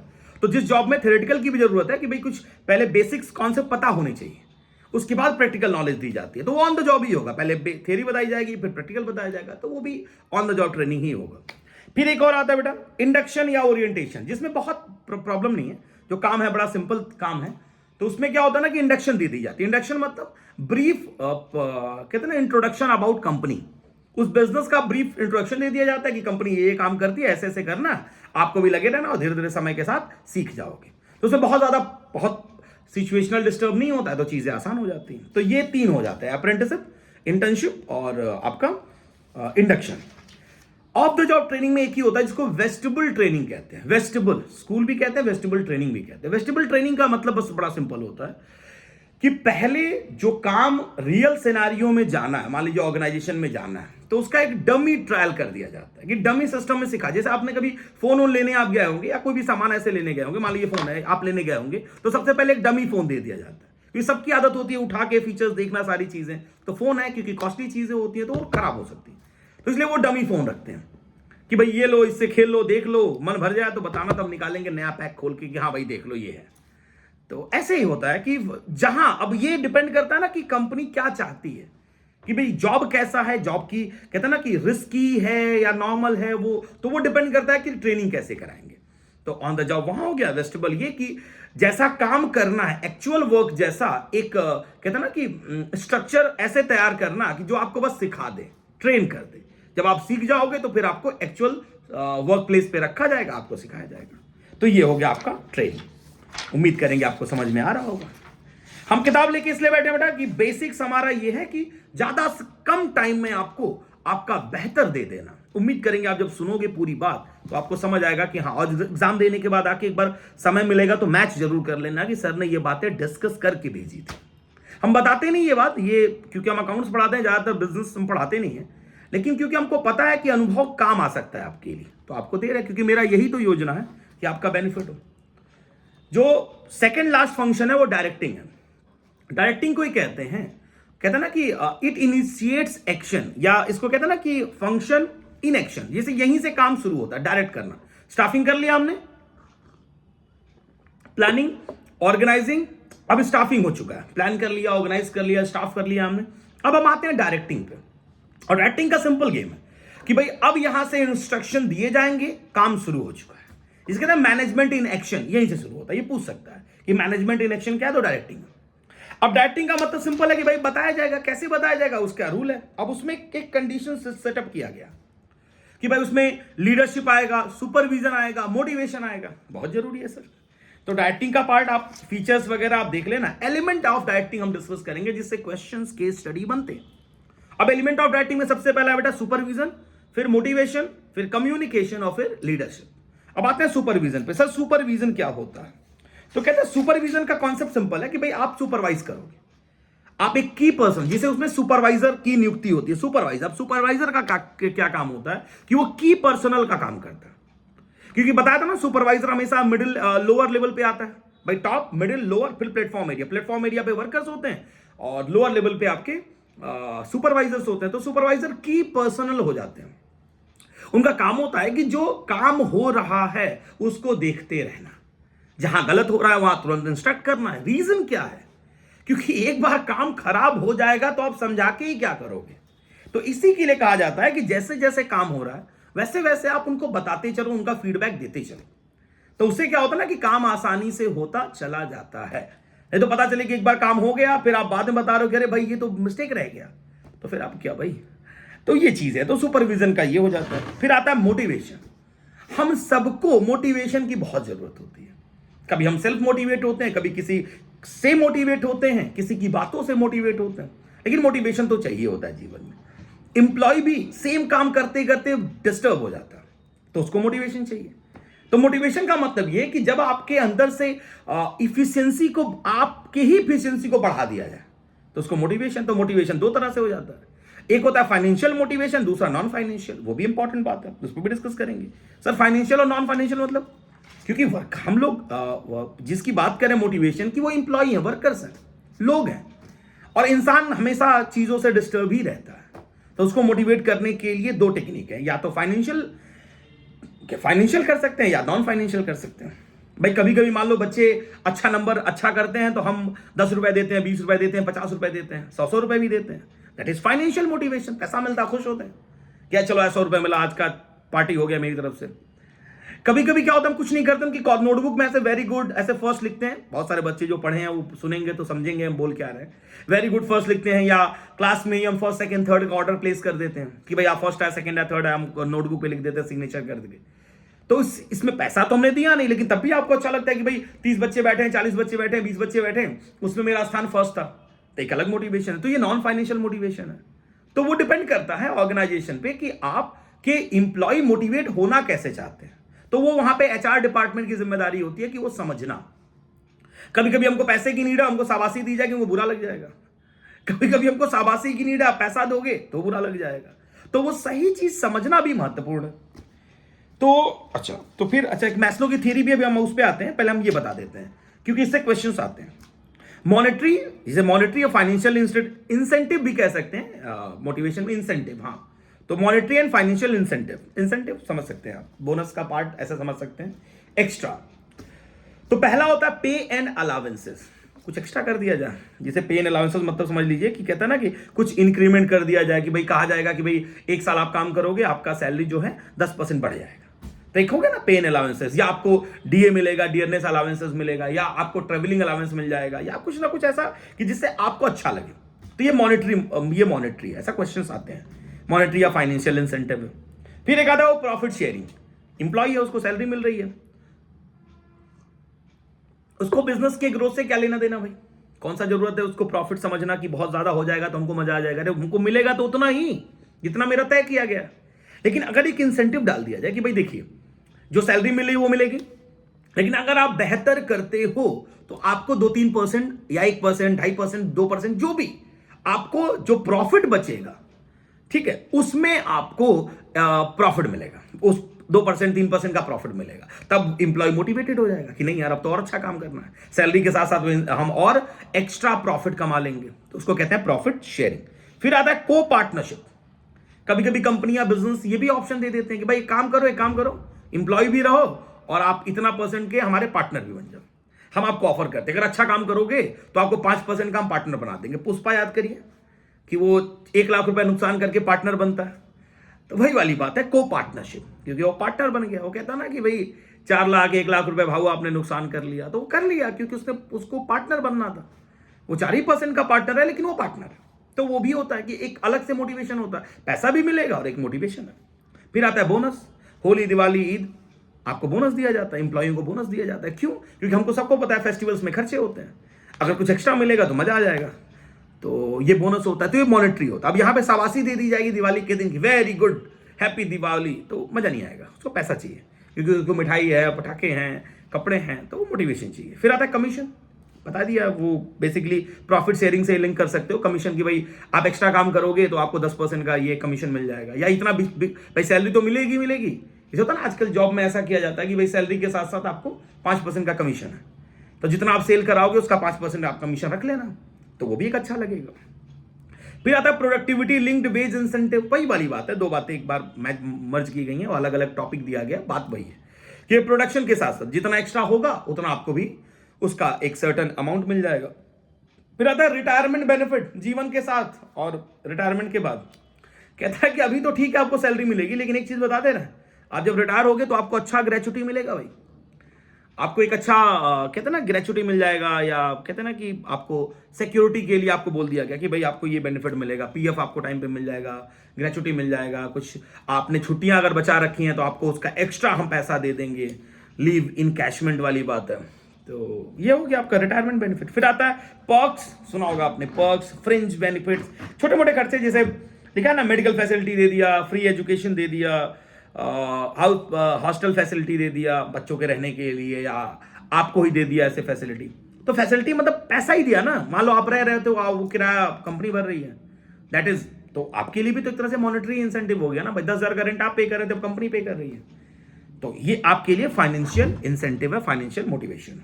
तो ये एक आपका कॉन्सेप्ट हो गया। फिर आता है नॉन फाइनेंशियल, मतलब इसमें पैसे की बात नहीं आएगी, इसमें मजा आएगा। जैसे देखिए, सबसे पहले आता है स्टेटस।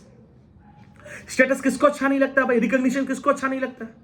तो कहता है कि कंपनी क्या करती है कि मान लीजिए सबको एक साथ बैठाई हुई है और आपके लिए केबिन बनवा दिया, तो आपका ऑरा बढ़ गया। या आप सब लोग नॉर्मल है, आपके साथ एक पीए लगा दिया, पर्सनल असिस्टेंट लगा दिया, तो आपका ऑरा, सैलरी नहीं बढ़ा लेकिन स्ट्रक्चर बढ़ गया, आपका स्टेटस बढ़ गया, सिंबल बढ़ गया। तो ये होता है स्टेटस। फिर आता है ऑर्गेनाइजेशनल क्लाइमेट। कहता है कि भाई क्लाइमेट है, एक सिस्टम बनाया गया कि भाई अच्छा है, सुपीरियर है, सबऑर्डिनेट है, सबकी अपनी ड्यूटीज हैं, सबका अपना सिचुएशन है, तो एक अच्छा लगता है कि भाई हम जिस पोस्ट पे हैं, हम जहां पे हैं, सबकी एक डेफिनेशन, एक सिस्टम बनाया गया। तो उसमें क्या होता है ना कि जैसे एक रिलेशन है, एक डेवलपमेंट है, जो टॉपिक हम ढूंढ रहे हैं वो उसमें है नहीं, मतलब क्लाइमेट का मतलब कि एक अच्छा रिलेशन, एक अच्छा बॉन्ड बनाया गया है। सुपीरियर से, कि जहां पे सबऑर्डिनेट्स को या वर्कर्स को काम करने में प्रॉब्लम नहीं है, एक माइंडसेट अच्छा है कि भाई हम जा रहे हैं तो हैप्पी प्लेस पे जाना है। आए दिन वीडियोस आते हैं कि भाई कोई फ्रस्ट्रेटेड इंप्लॉय है, डिस्टर्ब होते हैं लोग। तो ऐसा नहीं है, ऐसा कह रहा है कि ऑर्गेनाइजेशनल क्लाइमेट है, मतलब पैसा तो नहीं मिलेगा लेकिन इन्वायरमेंट अच्छा अगर बनाया है आपने तो इंप्लॉय वहां पे मोटिवेटेड फील करेगा, अच्छा काम करेगा। फिर आता है कैरियर एडवांसमेंट। करियर एडवांसमेंट, अब करियर एडवांसमेंट में एक चीज आप यहां पे समझ लेना, प्रमोशन एक वर्ड आता है, याद रखना, क्योंकि ये लिख के आपको केस स्टडी में आएगा और जिससे आपको पूछा जाएगा कि ये कौन सा इंसेंटिव है, उसी से रिलेटेड आप बताइए। तो इसमें आ जाता है बेटा करियर एडवांसमेंट में प्रमोशन की एक अपॉर्चुनिटी मिलेगी। इस कंपनी में हमको ये पता है कि इसमें प्रमोशन होता ही नहीं है, तो हमारा हमेशा मोरल डाउन ही रहेगा। लेकिन अगर हमको पता है कि नहीं इस कंपनी में काम करेंगे और जैसे ही हम अच्छा काम करेंगे ना तो हम एक स्टेप ऊपर चले जाएंगे, क्योंकि हमेशा आदमी को अपने आप से ऊपर स्टेबल अच्छा दिखता है। हमेशा आदमी ऊपर जाना चाहता है, सेटिस्फाई नहीं होता, हमेशा ऊपर जाना चाहता है। नहीं, बहुत ऊपर नहीं, मतलब अपने स्टेटस के हिसाब से ऊपर जाना चाहता है। जैसे मान लो गाड़ी 2 व्हीलर है तो 4 व्हीलर चाहिए, 4 व्हीलर पहले छोटी है तो बड़ी चाहिए, बड़ी है तो फिर और क्लासी चाहिए, तो सारी चीजें बदलती जाती है। तो फिर आता है करियर एडवांसमेंट, याद रखिएगा प्रमोशन। तो ये भी एक मोटिवेशन है। अब कहोगे सर प्रमोशन के साथ तो सैलरी हाइक होती है, लेकिन सैलरी हाइक इंपॉर्टेंट इसमें नहीं है। सैलरी हाइक ठीक है, इंपॉर्टेंट एक एस्पेक्ट है, लेकिन प्रमोशन का मतलब आपका स्टेप बढ़ जाना। आप पहले मान लो क्लर्क थे, अब आप मैनेजर हो गए, तो आपका सिंबल बढ़ गया ना। हाँ, उसके साथ क्योंकि अब मैनेजर की सैलरी मिलेगी, सैलरी बढ़ाया नहीं गया। कई सारे बच्चे ये डिस्कस करते हैं कि सर ऐसा नहीं है, जब भी हम बात प्रमोशन की करते हैं तो सैलरी बढ़ती है। सैलरी बढ़ती नहीं है, क्लर्क की सैलरी जो थी वही थी। मान लीजिए क्लर्क की सैलरी 40,000 है, मैनेजर की सैलरी 60,000 है, तो अब आपको मैनेजर बनाया गया तो मैनेजर का सैलरी आपको मिलेगा। ये नहीं है कि क्लर्क की सैलरी बढ़ा दी गई है, बड़ा डिफरेंस है। बहुत कहना कि बहुत बारीकियां बेटा, बड़े कम लोग इसको समझ पाए हैं ना। कई बहुत कोर्स था ये तो जो हम ही ने किया था, वो राजू वाला कोर्स। चलिए, तो ये आ गया करियर एडवांसमेंट। फिर आता है जॉब इनरिचमेंट, या हाँ जॉब क्या था, जॉब इनरिचमेंट। अब जैसे इसमें क्या है भाई कि जॉब इनरिचमेंट जो हम देखना चाह रहे हैं वो पॉइंट इसमें बहुत नहीं है। कहने का मतलब है कि इसमें अपॉर्चुनिटीज रहेंगी आपके जॉब में, कि आपको भी इंपॉर्टेंस मिलेगा, आप भी अपनी बात कोई रखते हो तो आपको उसमें कहते हैं ना कि सुना जा रहा है, समझा जा रहा है आपको। आपका वो कहते हैं ना कि एक लाइन हम देखना चाह रहे हैं, मतलब थोड़ा सा उसमें चेंज लाने का प्रयास है। आपको अच्छा मोटिवेट किया जा रहा है, आपको एक अच्छा सिनेरियो दिया जा रहा है कि आप जॉब अच्छे से परफॉर्म कर पाओ, माहौल अच्छा दिया जा रहा है, तो जॉब इनरिचमेंट हो जाएगा। पैसा यहां भी नहीं बढ़ेगा, मोटिवेशन होगा। फिर आता है इंप्लॉयज रिकॉग्निशन। जैसे हम सेंटर्स में यहाँ पे गोलघर असुरन सर ब्रांडिंग कर रहे हैं क्या आप भी? नहीं, बता रहे हैं। हर जगह आप कभी जाओगे, जो बच्चे पढ़ते हैं वो तो देखेंगे, जो नहीं भी है कभी कभी टहलते हुए जरूर देखना। तो हर जगह हमने फोटो लगा रखे हैं बच्चों के, जिन्होंने अच्छा किया है। नहीं, खराब वालों को हम लगाते ही नहीं है, जिन्होंने अच्छा कर रखा है उनके फोटोज भी लगाए रखे हैं। अभी इंस्टा पे भी, सब पे भी लगाते हैं। इससे क्या होता है ना, अच्छा लगता है। किसी को पैसा नहीं दे रहे हैं, कोई बच्चा टॉप किया, हमने फोटो लगाया कि भाई अच्छा हुआ, तो उससे क्या होता है ना, उसको एक अच्छा सेंस आता है, मोटिवेशन आता है कि चलो यार अच्छा हमने किया। अब वो किसी को भेजेगा, मान लो बच्चा आज पास आउट, अभी हम एक फोटो देख रहे हैं यहाँ पे, हर्ष है, इधर शुभम है, तो अब फोटो हम देख रहे हैं तो क्या है, हम ही देख रहे हैं, सब लोग देख रहे हैं। उनको पास आउट हुए 4-5 साल हो गया, लेकिन वो बच्चे आते हैं, देखते हैं हाँ यार ये तो सीएमए हो गए, ये सीए हो गए, तो देख के अच्छा लगता है। अब इनको भी अच्छा लगता है, रिकमेंड करेंगे भाई वहां चले जाओ हमारे सेंटर पे, जहां मेरी फोटो लगी हुई देख लेना। तो दैट इज एम्प्लॉय। तो ऐसे इंप्लॉइयों के लिए होता है। आपने देखा होगा कि लगा होता है employ of the month, employ of the decade तो नहीं लगता है कि मतलब ऐसा लगा होता है। वहां सैलरी तो नहीं मिलती है, लेकिन एक रिकॉग्निशन होता है, अच्छा लगता है। मैगजीन में फोटो आ जाना, पेपर में फोटो आ जाना, ये सारी चीजें, उनके बारे में 4 लाइन, कोई अच्छे कोई प्रोग्राम हो रहा है उस पर 4 लाइन किसी के अच्छी बारे में बोल देना, तो एक एम्प्लॉय रिकॉग्निशन होता है। फिर जॉब सिक्योरिटी, भाई सबसे अच्छी चीज, कुछ करो ना करो, कम से कम एम्प्लॉय को तो सिक्योर कर दो कि भाई आपका जॉब है। अब बताया था हमने उसमें भी, मैनेजमेंट में, प्रिंसिपल ऑफ मैनेजमेंट में बताया था, तो कम से कम सिक्योर कर दिया जाएगा कि भाई आप कम से कम सिक्योर रहो, आप टेंशन ना लो, आपकी नौकरी सलामत है, तो आप अच्छा काम करोगे और बेहतर करोगे, जॉब सिक्योरिटी। फिर आता है इंप्लॉइज पार्टिसिपेशन, जो बात हम कह रहे थे वहां पे, कि अगर इंप्लॉय पार्टिसिपेशन का मतलब ये कि अगर वो इंप्लॉय कुछ अच्छा कहना चाह रहा है, कुछ इनिशिएटिव ले रहा है, कुछ बताना चाह रहा है, तो उसकी बात को भी इंपॉर्टेंस अगर दिया जाएगा तो उसको भी अच्छा लगेगा, वो खुश होगा, वो इंप्लीमेंट करेगा उसको कि हाँ यार मेरे बारे में भी हमको भी वैल्यू किया जा रहा है, तो वो ऑर्गेनाइजेशन की वैल्यू करेगा और साथ साथ अपने काम की भी वैल्यू करेगा। तो यहां पैसा किसी को नहीं दिया जा रहा है, बस एक मोटिवेशन है। फिर ये हो गया आपका हम जो डिस्कस कर रहे थे डायरेक्टिंग का आपका मोटिवेशन पार्ट। अच्छा, मोटिवेशन में एक बात और बता दे, बहुत इंपॉर्टेंट है, मैस्लो की हायरार्की नीड थियरी। अच्छा, इसमें एक चीज आप मिस कर जाओगे, मैं पहले बता दे रहे हैं। मैस्लो की जो हायरार्की नीड थियरी है, जैसे मोटिवेशन की उन्होंने थियरी बना रखी है, अब्राहम मैस्लो ने बनाया है, अगर हम गलत नहीं है तो, हाँ सही है। और इन्होंने क्या कहा है कि भाई लोगों की 5 ही मोटिवेशन एक स्टेज होता है। तो अब बता दे रहे हैं कि जो पहला और दूसरा जो होता है वो मॉनेटरी होता है, उसके बाद जो थर्ड, फोर्थ और फिफ्थ होते हैं वो नॉन मॉनेटरी होता है। बस ये हिंट याद रखना, आपको समझ आएगा अगर केस स्टडी आ गया तो। First and second monetary, third, fourth और fifth non monetary.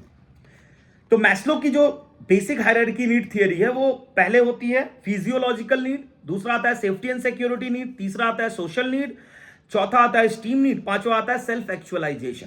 Physiological need कहता है कि बेसिक्स पूरे हो जाने चाहिए, रोटी, कपड़ा, मकान, एजुकेशन, दवा, ये सारी चीजें हो जानी चाहिए। ये मैस्लो कहते हैं कि किसी भी इंसान की पहली जो मोटिवेशन है, पहला जो नीड है वो बेसिक है, फिजियोलॉजिकल नीड जिसे कहते हैं, रोटी, कपड़ा, मकान, एजुकेशन, ये सारी चीजें। फिर आता है सेफ्टी एंड सिक्योरिटी। भाई ये बेसिक हो गया तो वो सेफ होना चाहता है, मतलब अपने ओल्ड एज के लिए, अपने दवाओं के खर्चे के लिए, जैसे कुछ फंडिंग करा ले, कुछ अपने लिए जमा कर ले, हेल्थ इंश्योरेंस करा ले, ओल्ड एज पेंशन करा ले, कि भाई कुछ तो अगर हम प्रॉब्लम भी हुआ तो हम उससे टैकल कर लेंगे, तो उसे कहते हैं सेफ्टी एंड सिक्योरिटी। तो उसके लिए कुछ चीजें वो व्यवस्थित कर ले। फिर आता है सोशल नीड। अब सोशल नीड क्या आता है कि जब आदमी एक सारी चीजें फुलफिल कर ली अपना, तो चाहता है कि हम भी रिकॉग्नाइज हो, लोग हमको जाने, 4 लोग जाने। नॉर्मल, जैसे हम एज अ टीचर कहे जाते हैं कि भाई आप नॉर्मल होते हैं, हम कहीं पे खड़े हैं नॉर्मल लगते हैं, 4 बच्चे आ गए, 2 बच्चे मिल गए, नमस्ते कर दिए, प्रणाम, पैर छू लिए, तो अब क्या है कि वहां के लोग अब हमको सम्मान की नजर से देखते हैं। पहले भी देखते होंगे लेकिन आम इंसान की तरह देखते होंगे कि भाई ये नॉर्मल इंसान है। लेकिन जहां पे जैसे ये मोटिवेशन आता है, 2 बच्चे आके नमस्ते कर दिए, गुड मॉर्निंग, गुड इवनिंग कर दिए, तो वहां पे हम रिकॉग्नाइज हो जाते हैं। तो वहां पैसा काम नहीं आता, वहां पे मजा आ जाता है कि यार देखो हम सामाजिक लोग हैं और हमारे पास कुछ रिकॉग्निशन है, तो उसको कहते हैं सोशल नीड।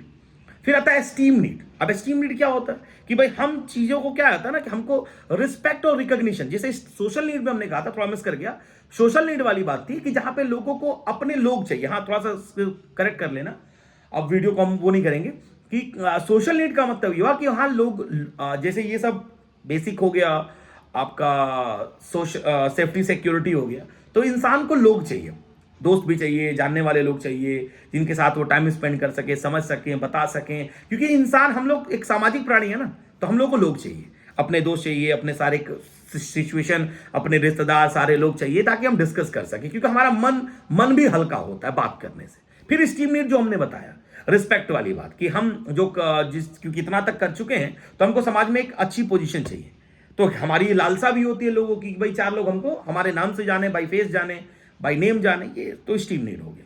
एक होता है सेल्फ एक्चुअलाइजेशन। जब ये सब पूरा हो जाता है ना, तो हम चाहते हैं कि जो काम हम कर रहे हैं हमसे बेस्ट, हम किसी को रोक नहीं रहे हैं, लेकिन मैस्लो कहते हैं कि आदमी की हमेशा इच्छा होती है कि अपने काम में टू बी बेस्ट होना, सबसे बेहतर होना। अच्छी बात है, बुरी बात तो है नहीं। तो ये लास्ट होता है सेल्फ एक्चुअलाइजेशन, कि एम होता है कि सबसे बेहतर परफॉर्म करना, सबसे बेहतर होना। तो ये था मैस्लो, अब्राहम मैस्लो की हायरार्की नीड थियरी।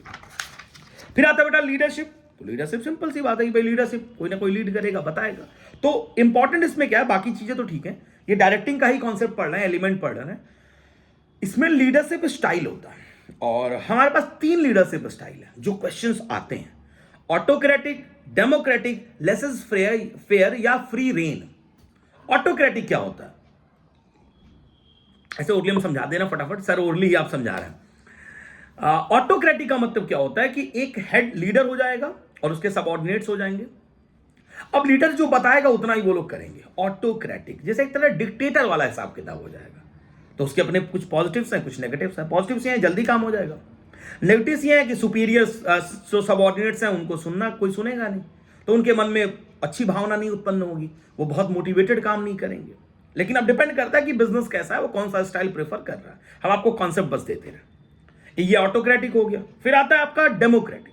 अब डेमोक्रेटिक में क्या है, डेमोक्रेसी है, प्रजातंत्र वाला हिसाब किताब है। तो लीडर जो है वो सबके साथ, सब सबऑर्डिनेट के साथ बैठता है और वन ऑन वन डिस्कस करता है, सबकी बात सुनता है, अपना भी रिस्पॉन्ड देता है, सारी चीजें।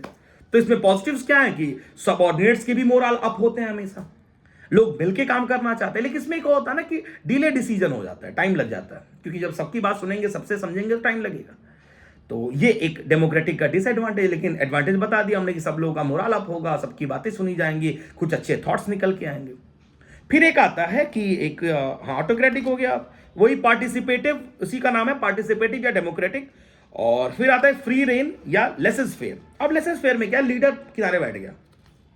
अब ये वाला जो होता है लेसेस फेयर, फ्री रेंज जिसे कहते हैं, तो उसका कॉन्सेप्ट ये है कि वहां पे ऐसा माना जाता है कि वो किनारे बैठ गया। अब उसने ये तय कर लिया कि क्योंकि उसको ये पता है, अच्छा ये जो लेसेस फेयर वाले होंगे जो फॉलो करेंगे बिजनेस, वो ये तब फॉलो कर पाएंगे जब उनको ये पता होगा कि जो उनके सबऑर्डिनेट्स है वो क्वालिफाइड इनफ है, हाँ, अच्छे क्वालिफाइड है, ताकि उनके लीडर की बहुत जरूरत है नहीं।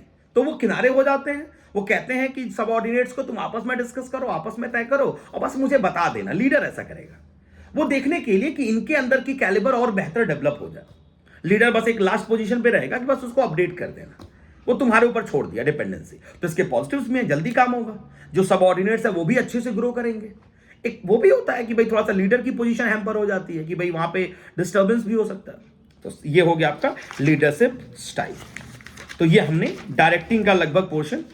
हाँ, एक और चीज इसमें आती है डायरेक्टिंग में, हम अभी एलिमेंट में देख रहे थे, तो हमारा सुपरविजन हो गया, हमारा सुपरविजन के बाद हमने देखा मोटिवेशन भी हो गया, फिर एक चीज और हमने देखा था सुपरविजन, लीडरशिप, और अब इसमें देखना है कम्युनिकेशन। कम्युनिकेशन बहुत इंपॉर्टेंट है, जैसे हम आपसे कम्युनिकेट कर रहे हैं। वैसे वीडियोस लंबी हो रही है, परेशान ना होना, इसको जरूर देख लेना सब लोग, 2x पे जरूर सुन लेना। कम्युनिकेशन क्या होता है, तो कम्युनिकेशन का सिस्टम है कि भाई आपको बताया जाएगा भाई क्या हो सकते हैं spoken words, written words, gesture, ये सब चीजें होती हैं। अब कम्युनिकेशन के प्रोसेस होते हैं, भाई सेंडर है, पहली बात तो मैसेज होगा, फिर सेंडर होगा, फिर एनकोडिंग होगा, उसको भाई अगर जरूरी होगा तो वो कोड करेगा, फिर वो जाएगा, वो फिर डिकोड होगा, फिर रिसीव होगा। तो ये चीज है जो इंपॉर्टेंट है कम्युनिकेशन में, वो ये कि फॉर्मल और इनफॉर्मल कम्युनिकेशन। अब फॉर्मल कम्युनिकेशन क्या होता है, जो हायरार्की तय होगी कि ए बी से, बी सी से। अब सी ए से नहीं कर सकता, अगर सी को जरूरत होगी तो बी के ही थ्रू ए तक जाएगा, दैट इज फॉर्मल कम्युनिकेशन। एक तो फॉर्मल कम्युनिकेशन में कभी प्रॉब्लम बहुत नहीं आती है, लेकिन हाँ बोला ना कि मशीन सिस्टम रहेगा कि जितना कहा गया उतना ही, लेकिन ये लंबा चलेगा, इसमें डिस्टर्बेंस कम आता है। इनफॉर्मल क्या होता है, ए को जरूरत सी से है तो बी से कोई लेना देना, सीधा सी तक। तो सी को जरूरत है ए से तो सीधा, बी से कोई जरूरत नहीं है, मतलब कोई इसमें स्ट्रक्चर नहीं होगा।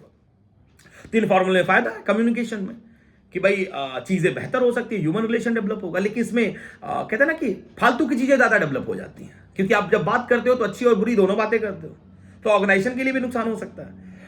ग्रुपिज्म होती है, बातें होने लगती हैं, गॉसिप्स बहुत ज्यादा होते हैं इनफॉर्मल में। तो इसीलिए मैनेजमेंट चाहता है ना फॉर्मल स्ट्रक्चर ही तय करना, क्योंकि जहां बहुत ज्यादा बातें होने लगती है ना तो अच्छा काम डिस्टर्ब ज्यादा होने लगता है। तो इसलिए दोनों के अपने पॉजिटिव और नेगेटिव है। अच्छा, एक और चीज है कम्युनिकेशन में, ये बता रहा है कि भाई टाइप्स ऑफ कम्युनिकेशन, वर्टिकल भी हो सकता है, डाउनवर्ड कम्युनिकेशन, वर्टिकल और हॉरिजॉन्टल, और हॉरिजॉन्टल नहीं वर्टिकल, इसलिए देख रहे हैं कि थोड़ा सा सिलेबस के अकॉर्डिंग हम बोल दे रहे हैं, वर्टिकल, हॉरिजॉन्टल और डायगोनल। तो वर्टिकल हो गया तो डाउनवर्ड और अपवर्ड भी हो सकता है। डाउनवर्ड मतलब टॉप, मिडिल, लोअर, टॉप से ऐसे आएगा, और वर्टिकल में अपवर्ड क्या होगा, तो लोअर से मिडिल, मिडिल से टॉप। तो इसमें कोई चेंज नहीं होगा। हॉरिजॉन्टल हो सकता है एक डिपार्टमेंट से दूसरे डिपार्टमेंट, बड़े आराम से हो सकता है। डायगोनल हो सकता है, जिसे बताया था स्ट्रक्चर अगर तय हुआ है कि भाई एक डिपार्टमेंट के यहां से और दूसरे डिपार्टमेंट के यहां से, डायगोनल कम्युनिकेशन हो सकता है।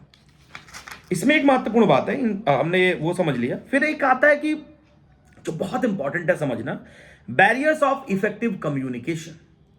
अब इफेक्टिव कम्युनिकेशन के बैरियर क्या है हमारे, तो हमारे 4 बैरियर्स हैं, सिमेंटिक बैरियर, साइकोलॉजिकल, ऑर्गेनाइजेशनल और पर्सनल। बहुत इंपॉर्टेंट है ये क्या है कि जिससे हम इफेक्टिव कम्युनिकेशन। अब इफेक्टिव कम्युनिकेशन क्या होता है, जो बात जिस इंटेंशन के साथ आपसे हम कहना चाहते हैं, इंटेंशन भी इंपॉर्टेंट होता है, वो आप तक पहुंच पा रही है या नहीं, उसे हम कहते हैं इफेक्टिव कम्युनिकेशन। तो कहते हैं ऐसे कुछ प्रॉब्लम्स हैं, कुछ बैरियर्स हैं, कुछ हर्डल्स हैं जिससे हमारा इफेक्टिव कम्युनिकेशन आप तक नहीं पहुंच पा रहा। तो उसी को 4 कैटेगरी में बांटा गया। पहला सिमेंटिक, दूसरा साइकोलॉजिकल, तीसरा ऑर्गेनाइजेशनल और चौथा पर्सनल। डिस्टर्ब ना हो, ये ब्लैक कॉफी है, सोने सर क्या पी रहे हैं तब से, चाय है या क्या है, ब्लैक कॉफी है। वैसे पता नहीं पूछे कि नहीं, हम सामने से बता दिए। हाँ, तो सिमेंटिक बैरियर क्या होता है, एक कॉन्सेप्ट के साथ हम दे दे रहे हैं, बाकी आप डिटेल एक बार देख लेना, जिससे केस स्टडी क्वेश्चन में आपको मदद होगी। कहता है कि जब वर्ड्स और सेंटेंस के मतलब अलग निकाल दिए जाए उसे सिमेंटिक बैरियर कहते हैं। कैसे होता है? या तो सही तरह से मैसेज डिकोड नहीं हो पाया, या बोलने वाला सही से बता नहीं पाया, या बहुत ज्यादा उसका ना ट्रांसलेशन गलत हो गया। बातों का होता है ना कि किसी ने किसी और तरीके से कहा था, अरे मैं देख लूंगा, अब कोई कहे कि अरे वो कह रहा था कि आपको देख लेगा, सेंटेंस वही है, बात के भाव बदल गए। तो उसी को कहते हैं जब ऐसा कोई बैरियर हो, जैसे इसमें लिखा हुआ है कि badly expressed message, symbols with different meaning, बहुत सारे सिंबल्स के अपने अपने मतलब हो जाते हैं, अनक्लेरिफाइड एजम्पशन, पहले ही हमने कुछ सोच रखा है किसी के बारे में कि ये खराबी कहे बोलेगा, तो ऑब्वियस सी बात है जब वो कुछ कहेगा तो हम पहले ही सोच रखे हैं। फिर body language, gesture, technical jargon. एक टेक्निकल जॉर्गन एक वर्ड ये नोटिस कर लीजिए आप कि जो जिस बैकग्राउंड से होता है ना, वो उस वर्ड को बड़ा रिपीट करता है। जैसे हम लोग भी कोई वर्ड यूज है, भाई लाइबिलिटी बढ़ गई, अरे बैड डेट्स हो गया, अरे यार हमारा बैलेंस शीट, जीवन का बैलेंस शीट ही टैली नहीं कर रहा है। अब जो जिसको नहीं पता है, जो कॉमर्स बैकग्राउंड से नहीं है, वो डिस्टर्ब हो जाएगा कि भाई ये क्या बात हो रही है, क्योंकि इसी को कहते हैं टेक्निकल जॉर्गन। जो जिस फील्ड का होता है उस फील्ड में वो उस वर्ड्स को ज्यादा लेके आता है। तो कभी कभी ये भी होता है कि सही से मैसेज एक्सप्लेन नहीं हो पाता। तो ये हो गया हमारा सिमेंटिक बैरियर। फिर आता है साइकोलॉजिकल बैरियर। तो यहां पे कहता है कि इमोशनल और जो हमारे इमोशंस हैं, जो बातें हैं, जैसे होता है ना कि हम अटेंशन नहीं दे पाए, जैसे ना कि लैक ऑफ अटेंशन या प्री मैच्योर इवैल्यूएशन, हमने पहले कुछ सोच रखा है किसी चीज से, पता है एजम्पशन वाली बात, तो हमने पहले से ही एज्यूम कर लिया, या हमारा आकलन पहले से ही किसी के लिए कुछ और है। तो हमने ये साइकोलॉजिकल मतलब हमारे दिमाग की बातें हैं, हम सुनते समय कोई कुछ कह रहा है, हमने सही से सुना नहीं, तो हम ऑब्वियस सी बात है वो इफेक्टिव कम्युनिकेशन ट्रांसफर नहीं होगा। तो ये सारी चीजें हैं। डिस्ट्रेस की भावना, हमको पता है कि सामने वाला एक्सप्लेन कर रहा है लेकिन हमारे मन में कि नहीं ये झूठ बोल रहा है, तो कितना भी लाख प्रयास कर ले, सर पटक के भर जाए, तब भी आपको उसकी बात नहीं समझ आएगी, क्योंकि पहले से आपने उसके ऊपर भरोसा ही खो दिया है मन में कि भाई ये सही नहीं बोलेगा। तो उसको कहते हैं। फिर ऑर्गेनाइजेशनल बैरियर आता है। तो ऑर्गेनाइजेशनल बैरियर में दो तरह से सिस्टम आता है। एक हाँ ठीक है, कोई इशू नहीं है ऑर्गेनाइजेशनल बैरियर।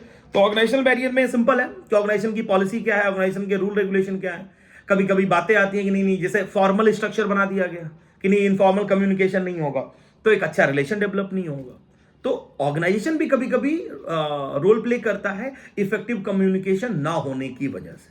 बहुत ज्यादा चैनल बना दिया गया है तो बातें एक चैनल से दूसरे लास्ट तक जाते जाते बात डिस्टर्ब हो जाती है, चेंज हो सकती है, तो उसे हम कहते हैं ऑर्गेनाइजेशनल बैरियर।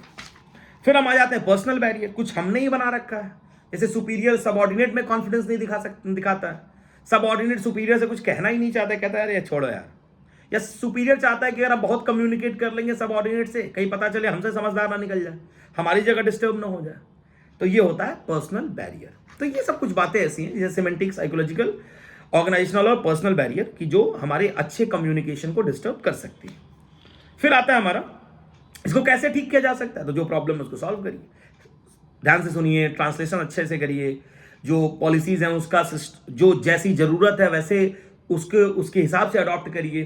फिर कह रहा है कि भाई आइडिया क्लियर होना चाहिए कम्युनिकेशन से पहले, हम बोलने जा रहे हैं हमको खुद ही नहीं पता है कि हम बोलने क्या जा रहे हैं, तो फिर वो डिस्टर्ब होगा। तो ये सारी चीजें, तो ये हमारा था हाँ, दिमाग से आराम से सुने सबकी बात, पेशेंटली सुने गुड लिसनर। एक कहा जाता है ना कि बहुत इंपॉर्टेंट चीज है कि बी अ गुड लिसनर, जिसे हम कह रहे हैं और आप लोग इस समय सुनते समय मोबाइल कहीं और स्क्रॉल कर रहे हो, कह रहे हो कि हाँ लगा तो दिया है, कहेंगे कि अब कल जाके सर को कंप्लेन करेंगे कि सर आपकी बात पूरे सुन के गए थे, पेपर खराब हुआ है। तो हम ये भी तो कह रहे हैं कि अटेंशन के साथ सुन लो। अब गाने लगा के एलेक्सा पे गाने लगा के और फिर हमको सुन रहे हो तो हम तो बुरे ही लगेंगे ना।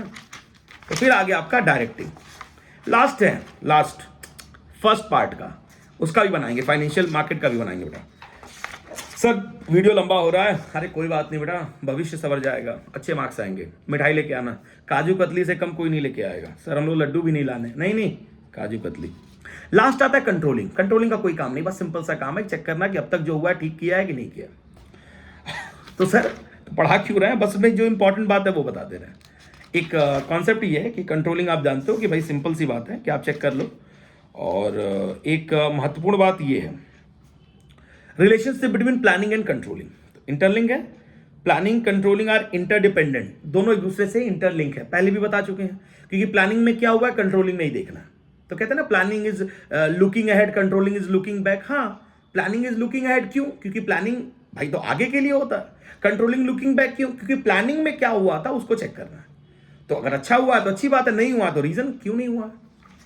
तो अच्छा, फिर कहता है कि हाँ है कि भाई लुकिंग बैक और वो, और planning is nothing without controlling और controlling is nothing without planning. Simple सी बात है कि दोनों एक दूसरे के लिए ही बने हैं।